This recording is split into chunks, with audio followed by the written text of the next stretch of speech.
Namaste. I welcome you all once again for the second part of the webinar.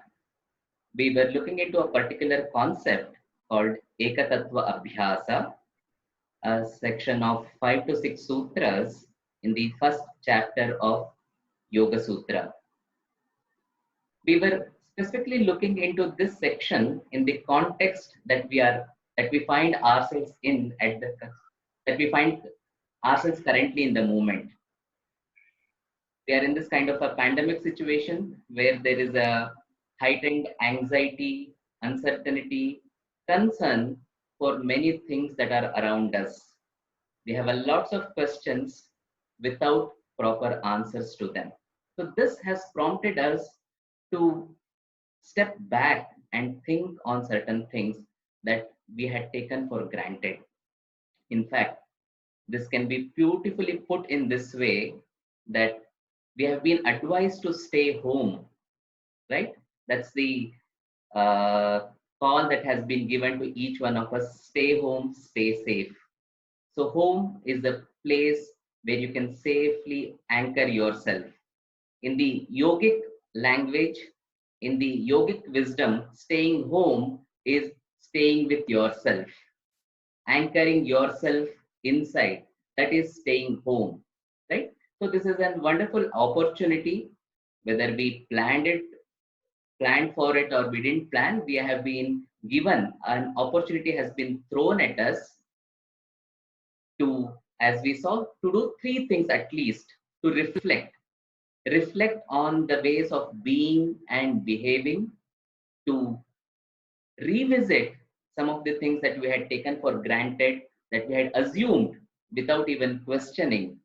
And lastly, in the light of the new wisdom that might come out of this exercise, to reorient our life. So, this is an opportunity to do that. And in doing it, we fell back on a particular text called Yoga Sutra of Patanjali, where there are some very interesting insights that we can make use of for the occasion, especially the section called Ekatattva Abhyasa. In that context, we also saw when exactly is Ekatattva introduced and why he is introducing it. In that context, we were looking into something called Antarayas. Okay, Antarayas are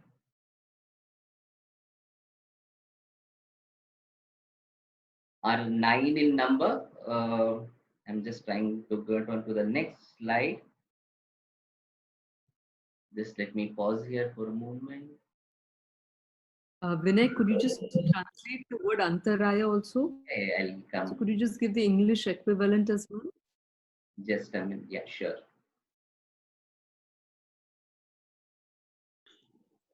Okay. We looked into Ekatattva Abhyasa in the context of something called Antarayas. Antarayas are the impediment in the path of progress. We also saw that, of course, these in Antarayas have a role, or they play a certain role of obstructing the progress for a serious seeker in the path of yoga, but it is equally valid to anyone in this situation.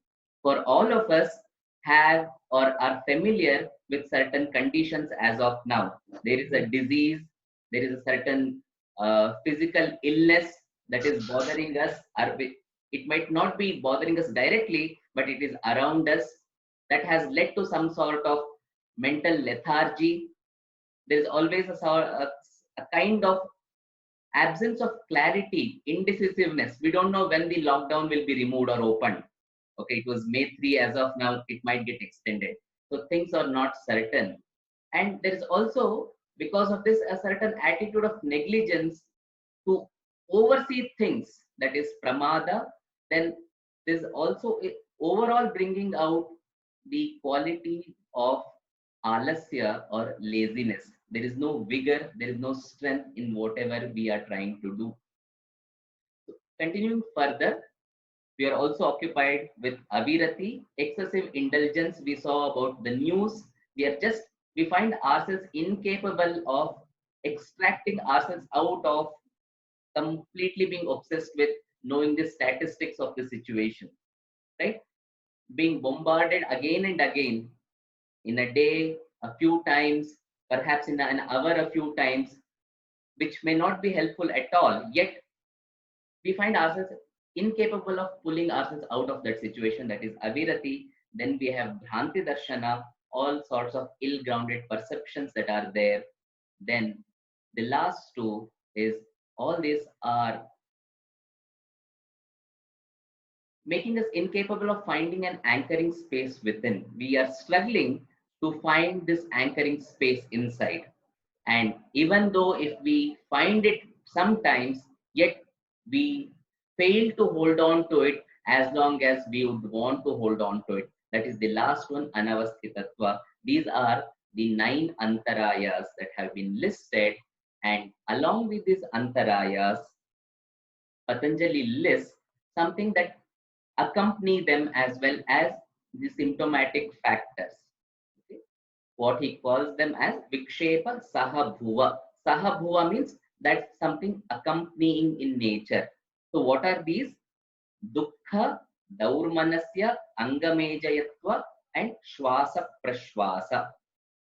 Dukkha we saw is something at the emotional level where one is filled with pain, anguish, sorrow, a sort of an emotional wound that bothers inside.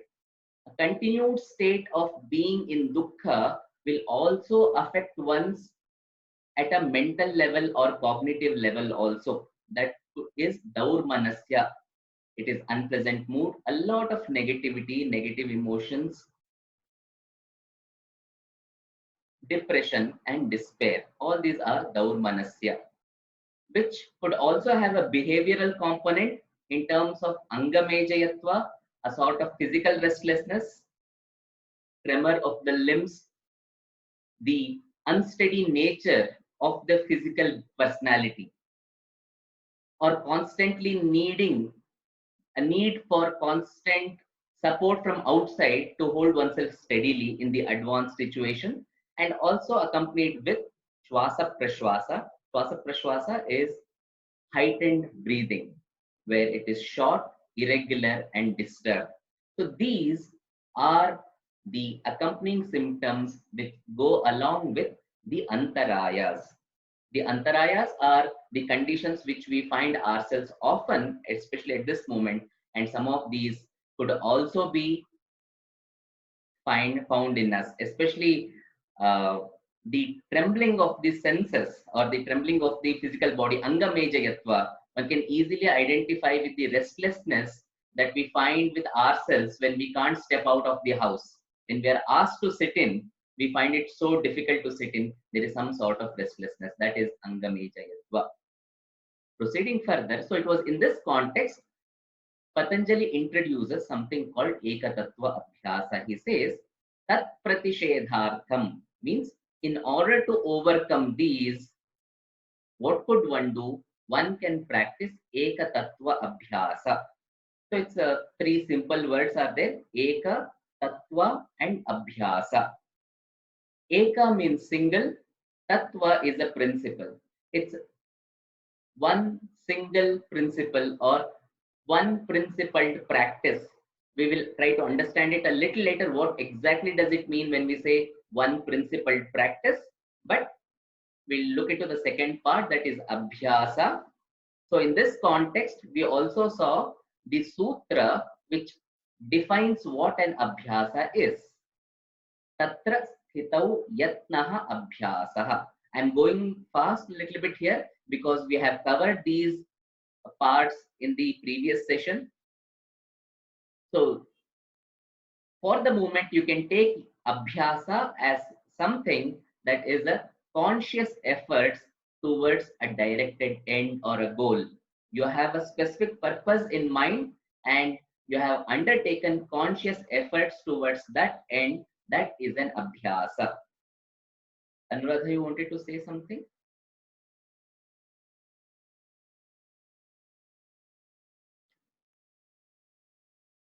not audible, please. Yeah. I was saying that I hope everybody can read Devanagari, because some places it's only in Devanagari. So that would be just, I mean, if you can check with the group. Sure. As of now, it's in Devanagari. Additional notes can be provided to support it. So, yatna or the abhyasa at the moment can be taken as something that is conscious effort towards a directed end. Patanjali further qualifies what exactly goes in the making of this abhyasa, where he brings three qualifying terms: Dirghakala, Nairantarya, and Satkara. Dirghakala means something that has been undertaken over a long period of time. Nairantarya, a practice without interruption, which has been pursued persistently.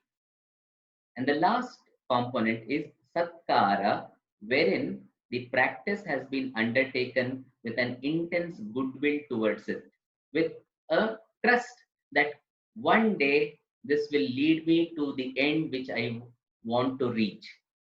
I may not be able to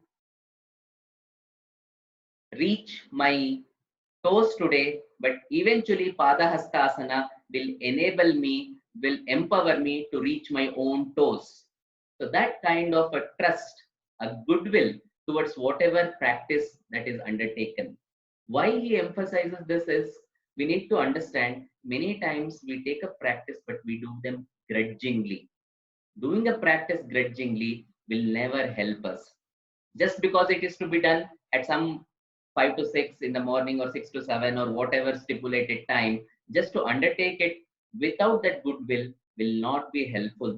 Therefore, he emphasizes with a specific word called sattara, done with intense goodwill, with a receptive attitude, with a positive attitude. So this is how he defines abhyasa. This is not done in this context. I just connected with this idea that has been presented earlier in the sutras. So with this from the next sutra onwards, the idea of ekatattva abhyasa begins. And again, I had mentioned that there is something important that you need to note at this point. In the very next sutra, after stating the ekatattva abhyasa, the sutra begins.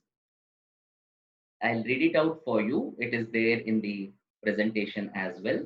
Maitri, Karuna, Mudita, Upekshanam, Sukha, Dukkha, Punya, Apunya Vishayanam, Bhavanataha, Chitta Prasadanam. Maitri, Karuna, Muditopekshanam, Sukha, Dukkha, Punya Vishayanam, Bhavanataha, Chitta Prasadanam. This is Chitta Prasadanam. How do you bring in the calmness, tranquility of the mind? So he advises something, but in the entire advice, you can note there is no option that is being provided. Why I'm telling this is in the next set of 5 sutras, you can very clearly note in each sutra, you can find va, va, va, either in between the sutra or at the end of the sutra, almost suggesting that this is an option. This is optional. You can try this out or something else. But in this sutra, there is no option. This is an imperative. And what is this that is imperative at the moment? If you have to deal with an uneasy situation, what you need to do is change your attitude, refine your attitude. It's only this that will be helpful at the moment. There could be other additional supplementary practices over and above, but the first basic thing that needs to happen is attitudinal refinement. In this context, we also had briefly looked into the serenity prayer, which beautifully sums up this attitude. It says, "O Lord, give me the serenity to accept the things that I cannot change courage to change the things that I can, and wisdom to know the difference. This becomes extremely important. There are things that I can change, there are things that I cannot change. With the things that I can change, I should have that courage, that capacity to accomplish it. And with the things which I cannot change, there's no point in fighting against it. We have a situation very unusual, unprecedented, perhaps once in 100 years kind of a situation. We get to know now that in 1918, 1920, they had a similar kind of a pandemic which killed millions of people across the world. But after that, there's only one kind of a situation. Even world wars had not affected the countries like this manner, right? So there's nothing much as an individual I can do at the moment. Therefore, what I need to have at the moment is a capacity to endure it. That's the only thing that's possible. And how do you bring in this attitudinal refinement? Patanjali gives this beautiful formula. I don't know where else I can find a parallel to this. It's only in the Buddhist tradition we have something called the um, Brahma Viharas, where they mirror the same ideas. Apart from it, it's very difficult to find a parallel where it has been put in a very succinct manner. It says the whole world that we are part of can be easily classified into four components. There cannot be another fifth category. You can put them under the four. So there are people, there are things which are fortunate, which are good, which you can put them under the category Sukha. So that is a Sukha category. People are very fortunate. They have things that they would like to have. So these are the kind of people you see around you. There are people in the second category, the Dukkha people, who are suffering for various reasons. I mean, we were all familiar with the conditions of the migrants in India, especially migrant laborers who had to travel from one state to the other and left without any support. That is the and that is just one example of a dukkha people. And then you have punya people who are really doing good work. All the COVID warriors, the entire medical team, the police team, the suppliers of the essential items, each one is in the forefront of this war that we are all up to. And there are the people who are doing right things at the moment, the punya people. And we also have seen the apunya people who are, for whatever reasons best known to themselves, are becoming impediments in the relief work that people have undertaken. People who seem to be limited by their own approach and attitude, the apunya people. So we are seeing all these kinds of four kinds of people in this situation, and the same thing can be extended to life in general also. You find people who are essentially bad, people who are essentially hardworking, people with all their best efforts who are suffering, people who are quite naturally or without any efforts also there are people there who are very happy. You can't help. The world is like this. You can't change their, you can do something best to alleviate their pain or suffering, but there is nothing more that you can change the whole world itself.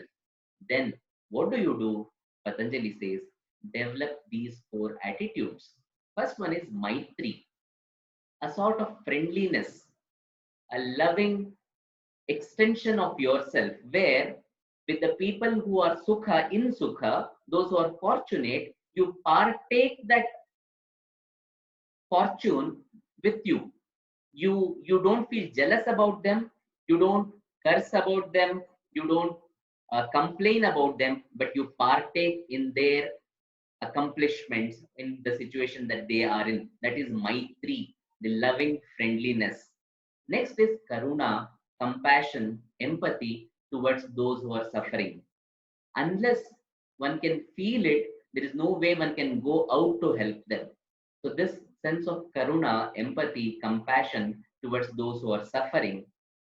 Third one is Mudita. Mudita is joy, happiness, cheerfulness regarding people who are doing right things at the right moment. Again, we could connect this to the situation which all of us did in one of the first Janata curfew. We all stood out of our balconies, clapping, cheering for the people who are waging the war in the forefront, right? This cheerfulness attitude of cheering, supporting people who are really doing good things, which was also continued by lighting the lamp, or occasionally we have been doing such things where you really recognize good in others and try how best to appreciate it, and also, if possible, to the extent possible, emulate it. That is mudita. Lastly, upeksha, being indifferent. When the news comes that there are people who are throwing stones, when a medical team has reached a certain locality, there is no point in writing about it in 10, 20 different places and also spoiling minds of other people, right? Of course, there's a need to create awareness, but it is also equally important to be able to step back and just observe so that you don't provide lifeline to such forces. Most of you might have observed that these kind of people feed off your energies. We also saw in the last week that when you talk to these people, a 2 minute, 3 minute, 5 minutes energy exchange with them can drown you off completely of your energy, right? Like a vacuum cleaner. So the best thing that one can do is to unplug oneself from such a situation. You are not going to feed them your energy. It's not easy, it might be difficult, it might be very artificial, yet one of the surest means is because unless they provoke you, unless you react to them, they won't be charged. That is the way they charge. If you imagine that to be a mobile batteries, that's where they plug in. Your reaction to that is their source of battery. So the moment one can pull oneself out of that situation, that is upeksha, which Patanjali advises as the right attitude in this situation. So developing the attitudes of Maitri, Karuna, Mudita, and Upeksha is an absolute must. There is no compromise, there is no choice in this aspect. But after this, Patanjali suggests some options that we'll be looking into from this session, in this session. Okay. Any questions so far? Should we just pause here for a moment to take any questions? Okay, I'll continue and we'll take the questions later itself. So continuing further, he starts with something very concrete. This is the beauty of Patanjali's Yoga Sutra. His entire approach is not from abstract to concrete. He does not start with abstract philosophy, abstract ideas. He starts with something very concrete, from known to unknown, from something that is palpable, from something that is easily connectable to something that could be different. Therefore, one of the first suggestions, see, all this is part of Ekatattva Abhyasa. I want you to remember this till the end. These are various suggestions that he is offering. The first suggestion was without an option, that was refinement in one's attitude. Then, how can you supplement it further? How can you build resilience? How can you empower yourself to cope with the situation? He says the next sutra comes there to help us. It is Prachardana Vidharanabhyam Va Pranasya. I'll repeat. Prachardana Vidharanabhyam Va Pranasya. Can you see the operative word Va here? I said earlier, Va refers to an option, something that you can do, or you can do it otherwise, or you can do something else. That's a Va that is present here. He says, Pranasya Prachardana Vidharanabhyam. You can also bring steadiness to the mind by Prachardana is exhalation, Vidharana is retention, holding, or suspension. Of what? Of the prana. Prana is the breath. I'm just taking the gross meaning of the term prana. I'm not going into the subtle meaning of the prana as the life energy, but keeping it very simple, just to the normal breath that we are familiar with, something that is so concrete to us, something that we are connected with always. He says, by exhalation and by suspension of breath, one can bring peace, calmness, tranquility to the mind. I'm sure since many of you or most of you are part of the yoga family here are familiar with the importance of this suggestion. So I will not go into the detail, but I just like to highlight very few aspects related to this. What he's asking you to do at the moment is attentional breathing, giving attention to your breath. And then when you exhale, when you elongate your exhalation, or when you work with the pacing of your breathing, you're also making it intentional. That is, you are making it voluntary. And he also advises, see, when in the sutra, you can see the emphasis on exhalation and not on inhalation, right? It says prachardanam. Prachardanam means exhalation. It's not a common, I mean, it's not a single word for both, but it is specifically is referring to the exhalation. Why exhalation? We'll look into it in a moment. And then even suspension or retention. So attentional breathing, intentional breathing, and lengthening of the exhalation. I'm not saying anything much about the suspension because that is always to be done under a direct supervision of a teacher. So I will drop that point. But looking at the first point, prachartanam, exhalation. Again, we are familiar with this condition that our entire bodily activity is undertaken by these two components of the nervous system, the sympathetic nervous system and the parasympathetic nervous system. Sympathetic is necessary or is the cause which brings in the activation of our whole system. Parasympathetic is the part component which relaxes the whole system. One acts like an accelerator, other acts like a brake. So there's a certain balance between these two forces that are there.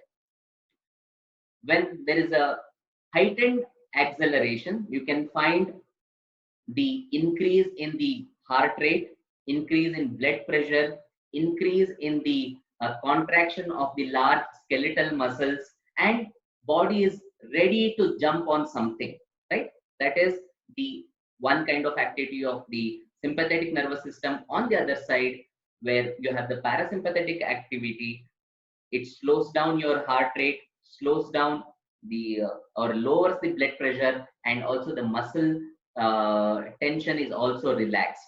This is the parasympathetic.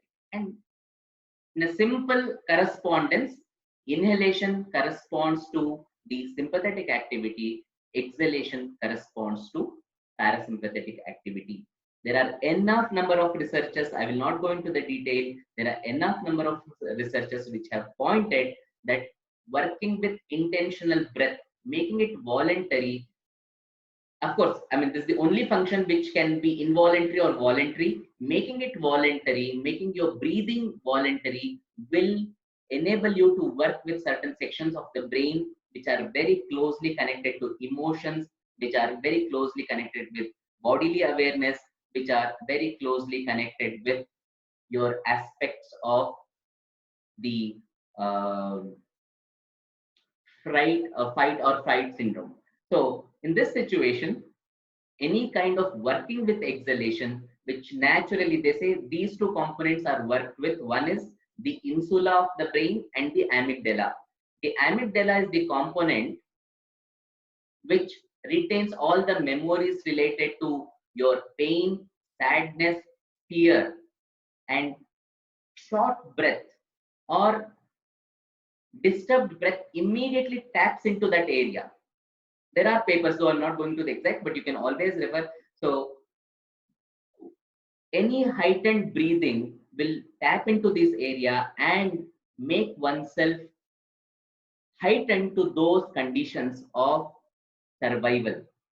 And the converse is equally true. When you elongate your exhalation, then the amygdala is not activated, the insula region is not activated, and because of that, because amygdala is not activated, the triggers of fear, anger, sadness are not touched upon. It's a very simple logical connection. It exists between breathing, your brain, and the corresponding emotional states.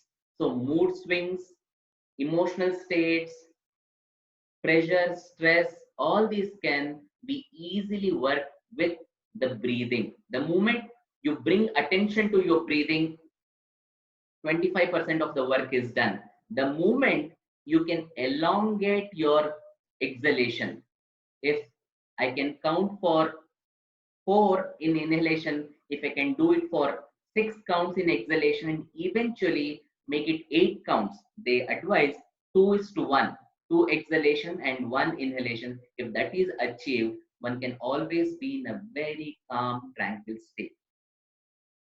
I came across a very interesting study also which relates to our current situation. In the nasal breathing itself, of course, one can breathe through nose or one can breathe through mouth.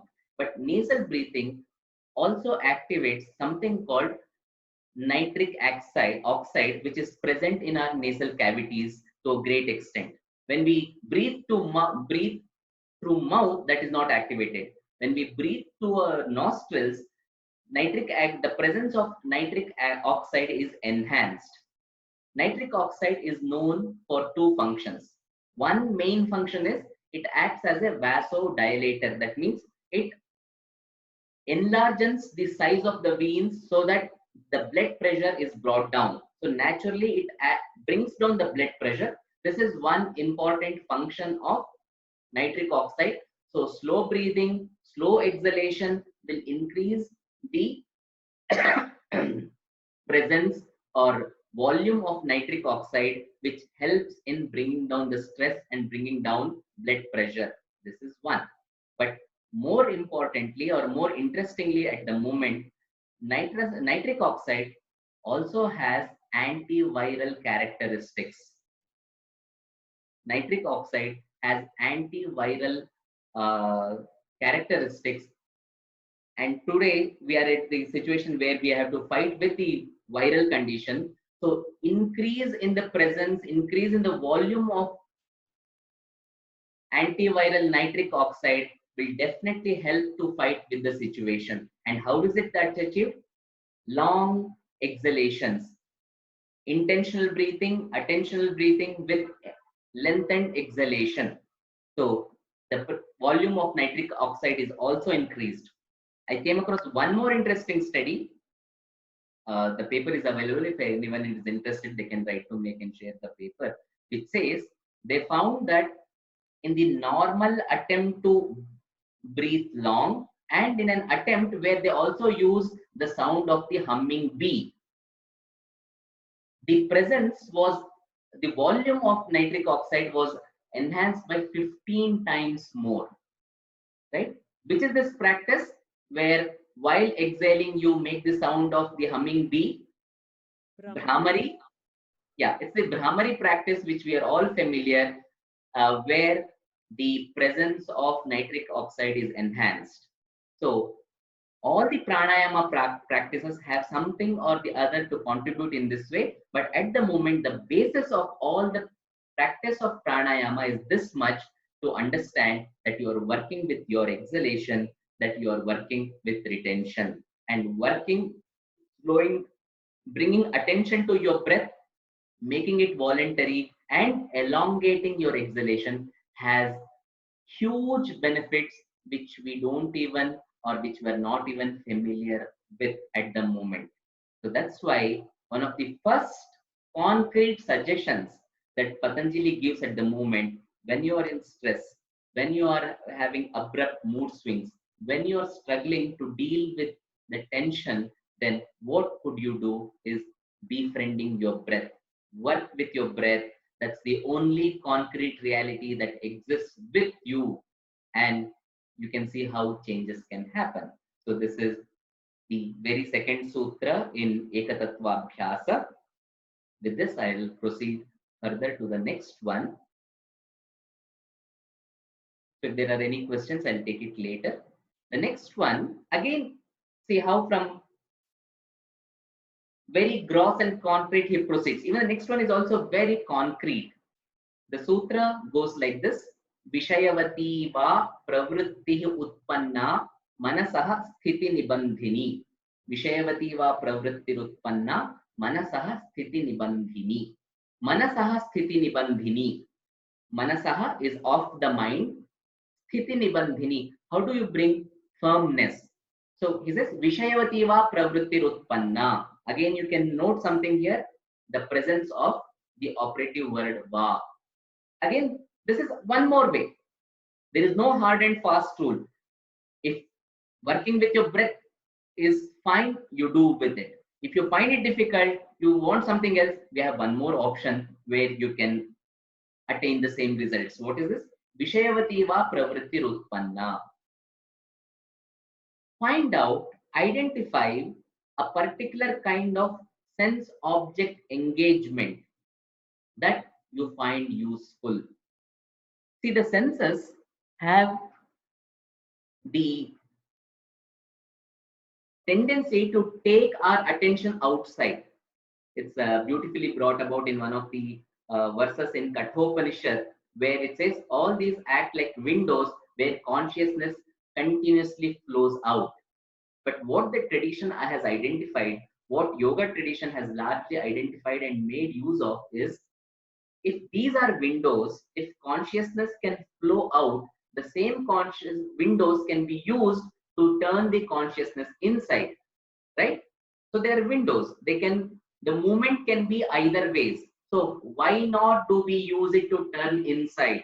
And this sutra is based on that principle. It says, identify a sense object contact which will help you to turn your attention, which will help you to turn your engagement inside.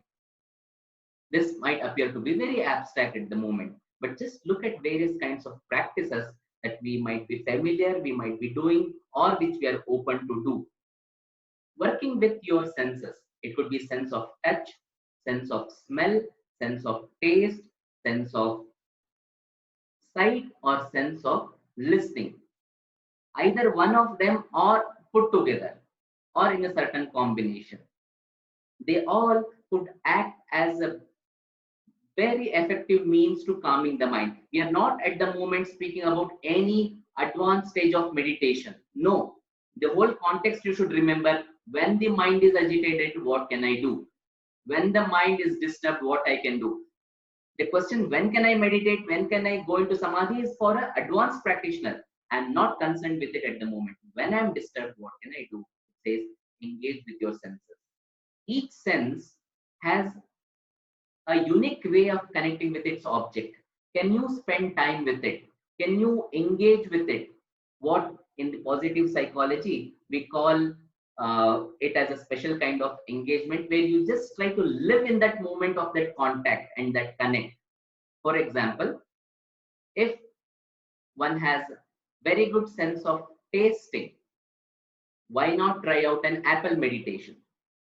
Apple meditation is a very popular meditation technique given out by Buddhist monk teacher Thich Nhat Hanh in his Plum village, where you are asked to bring a apple, keep it in front of you, start observing it, observe its color, observe its shape, observe the fullness of an apple. Just continuously engage with various aspects of an apple even before touching, and later at some point you take the apple in your hand, start feeling it.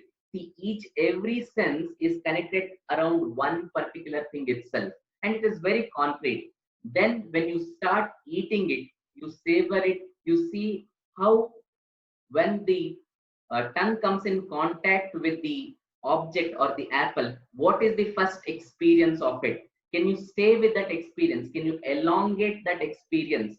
And continuing this, continuing with the aroma, continuing with the taste, continuing with its juiciness, continuing with this freshness, various aspects of that apple. Finally, when you finish it, when you eat it, also complete it with this great sense of gratitude to all the sources, the sunlight, the water, the earth, from where it came from. So just with one engagement, you go out and out and out to all the connected and related aspects. This Apple meditation is one such, working with the senses or the body, Vishayavati Pravrittihi, or you might be familiar with the Japanese tea meditation. Just sipping a tea, starting from washing the tea leaf to pouring water, preparing hot water, pouring the hot water, making the tea, fill the cup and brimming out of it. So each every aspect of it is a meditational aspect there. So Japanese tea meditation, or for that matter, in our own tradition, just the Vedic chanting, listening to the Vedic chanting, or even chanting, engaging in the chanting, it immediately takes you off to some other plane, right? You may not be familiar with the meaning, you may not be familiar with the words, you may not be familiar with Sanskrit language, yet just a plain listening, it transports you to somewhere else. So that is auditory engagement. Chanting is your own verbal engagement. In this way, one can work with each sense or a combination. Many people find cooking as a very de-stressing exercise. Of course, not for people who are engaged in cooking daily, but or even some of even they might find it very interesting and de-stressing. But others who might have some other profession or a job, but for they come back home in the evening and engage in cooking because they find it very de-stressing. Just working with the senses, the aroma, everything that is happening in the kitchen could be helpful there. Continuing further, eating could be such an experience. You use all your senses. Again, eating in an Indian way, specifically because you will be engaging all your senses. Eating with a spoon may not be that helpful. Eating in your hands, when you are getting the feeling of touch, smell, taste, and everything, can be a complete engagement, which is nothing but working with the senses. So this could be one way where you can allow the mind to stabilize and to find itself a footing.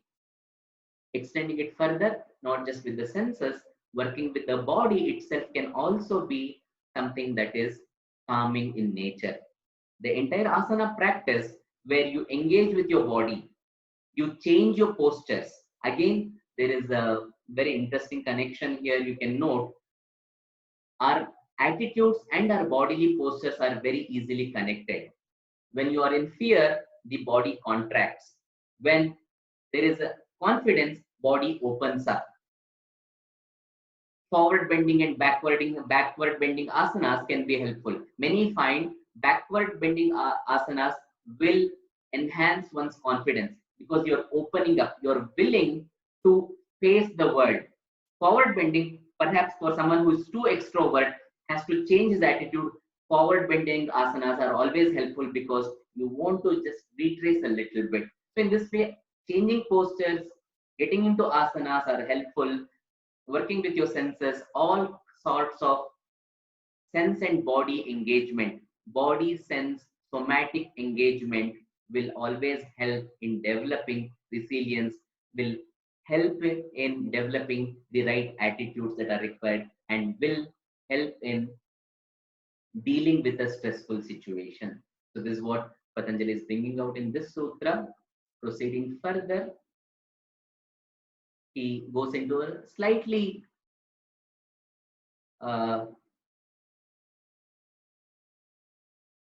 subtle realm where he says, Vishoka va Jyotishmati.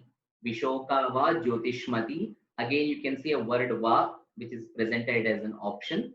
What is he presenting here? What is the option that he's giving here? He says, connect with something, meditate with something that is always associated with serenity, light, effulgence, radiance. So, what could it be? A few things. One, it could be working like Trataka, where you focus on an external light, you keep light in front of you and you channelize your attention towards a very concrete light that is there. It could be that kind of practice.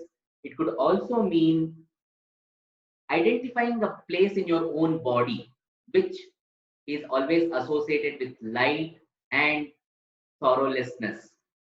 The heart, or the spiritual heart, which people say is slightly on the right side of the body, corresponding to the right side, where you have on the left you have the physical heart. So that they say is the spiritual heart. So identifying some part, it could be the center of your eyebrows, whatever works for you, identifying a part in your own body where you associate it with light, with knowledge, with serenity, with radiance, and then start meditating upon it. This is the other kind of practice. It could also mean various kinds of visualizations one can engage with. Visualizations are one of the effective means to attain certain things what we would like to achieve. We may not appreciate the value of visualization, but reality starts taking shape in the subtle dimensions first and only later in the concrete world. As you might be familiar with the four stages of the sound, which starts just as an intuitive idea or a seed somewhere, and only later, at a much later stage, gets expressed in the form of a word. Similarly, all things in the world in reality also have a very subtle dimension. So visualizing them, if something is not happening at the moment, it's still okay. You start visualizing that things are fine around you. If there is a person who is always troubling you, but you start visualizing that person has a very friendly behavior towards you. So you start visualizing it, and later that visualization can get extended into reality. So that is the other aspect of what we see here, Vishokava Jyotishmati, meditating upon connecting with something that is filled with serenity, that is filled with light, that is filled with effulgence, that is always bright. There is no association of fear, sorrow around it. So this is the next sutra in the list of Ekatattva Abhyasas, the single principled practice. Going further, in the interest of time, I'm just trying to keep them brief and going further. We can take up any questions later. Again, and a very interesting suggestion he gives in the next sutra is Vitaraga Vishayam Va Chittam. Vitaraga Vishayam Va Chittam. When I'm giving the translations below in the slides, I'm not translating the whole sutra. I'm just translating the keywords and leaving out the rest.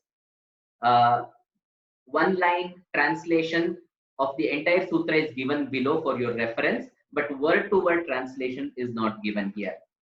Okay. So what is he referring to here when he says Vitaraga Vishayam Vachittam, or by focusing on a chitta, on a mind or a person who is devoid, who is free of attachments, who is free of various sorts of limitations. What could it mean? It has multiple implications and possibilities. One, it is a suggestion towards creating certain spaces out of your memory, out of your past experiences, or your experiences with other people, or your own part. What do I mean by it? See, there are certain people with whom we had such lovely experiences that just a simple memory of that person could be living person or that person may not be there, yet just a simple memory of that person can take me back to that associated experiences. How largely that person might have behaved, how nobly that person might have behaved. Just connecting to that idea, to that person, can transfer that experience to us at the current moment. Or it could also mean there are occasions, there are moments in my own life where I really have behaved in a very noble manner. The normal limitations, the normal gravitational pull of my own imitations, of my own limitations have not bothered me at that moment. Despite provocation, despite temptation, I have behaved in a very noble manner. There are occasions in each one of our lives, for whatever reasons, we have had such experiences. Can I connect back to that experience? I connect back to it when in the normal situation, not when there is a difficulty, okay? And I make that experience very concrete. So I keep nurturing that experience, and at the moment of crisis, immediately if I can fall back to that as a reference point. Again, this is a situation that we are not familiar with. We know with the computers, with the systems, with our laptops or with our mobile phones, there is something called a restoration point, right? Or a default setting, where if you find that your mobile or your laptop has been corrupted, you press that restoration button. The moment you press that restoration button, you are taken back to those coordinates and it was just assembled on prepared, right? So all the corruption is removed. So if I can make this experience of being noble, being and acting upon the sense of light, if that experience can be made very concrete, if I can tap into that experience at any moment of time, then that is what he's referring to when he says Vitaraga Vishayam Va Chittam. Can you connect to the chitta? Can you connect to that mind? Can you connect to that heart which acted without any limitations? It could be your own heart, it could be someone else's heart, it could be a guru, it could be a spiritual guide, it could be even a place, a space for that matter. You go to a place, the moment you enter that space, you feel ennobled. You feel as though your limitations are dropping off. Your smallness is dropping off. There are some places, there are some experiences which you would have had. Can I connect back and live that experience? Is what Patanjali is drawing our attention to at the moment when he says, Vitaraga Vishayam Va Chittam. Please create that restoration point, activate that restoration point, and whenever required, please use that restoration point where you find yourself to be in a loving, safe, good, and noble space. That is Vitaraga Vishayam Vachittam. Continuing further, he also gives a very interesting, insightful suggestion. This might require much more time to explore, but I'll just keep it brief, where he says, Swapna Nidra Jnanalambanam Va. Swapna Nidra Jnanalambanam Va. He says, you can depend upon the insights which come from sleep and dream. So it's, I know there is some line that has come. I don't know how it has come, but yeah. He says you can work on the insights that one has gained from dream and sleep. I'll just keep it brief. Dreams have a lot to say.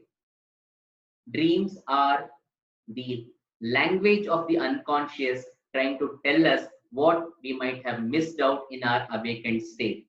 So dreams can be used as the tools of the unconscious, the language of the unconscious to explore what is happening. If there's a particular sequence of dream that is happening, if there is a particular dream that is keep getting on repeated, or if there is a particular thing that triggers a dream. So all these could be pointing towards something which, if one starts working, can gain a lot of insight into it. Similarly, one can question what does depending on the knowledge of sleep mean? At least it could be understood at two different levels. One, in a profound sense, see what is the experience of a deep sleep? It is an experience where your limitations have dropped off. Your normal botherations are not there. Your deep desires are not there. Your hankerings are not there. Your pain is not there. That is the kind of situation which occurs in deep sleep. The very fact that there is a time, there is a period of time when all these limitations can drop off is enough a suggestion to say that it is a possibility that one can drop them off. They are not going to be there with you always. If you can achieve this in deep sleep, it can also be achieved in an awakened state. You need not feel the handicapness that might be there for whatever reason during the awakened state should continue always and throughout. If that can be dropped off, if that dissolves in your deep sleep, it can also be dissolved during the vacant state. This is a hint or a suggestion that is available there. Similarly, on a very lighter sense, I would say when there is a very heavy situation of heart, a painful situation, one of the easiest ways which I have tried out and I found it helpful is just to sleep over it. I may not be able to face the situation at that moment, sleep for a while, maybe a couple of hours, and then get back. Then your capacity to handle with this situation is much better than what it was before you went on to sleep an hour back. So, depending on the insights gained from dream and sleep, one can always deal with this kind of a stressful situation is the last but one suggestion. And the last suggestion, a very open-ended and a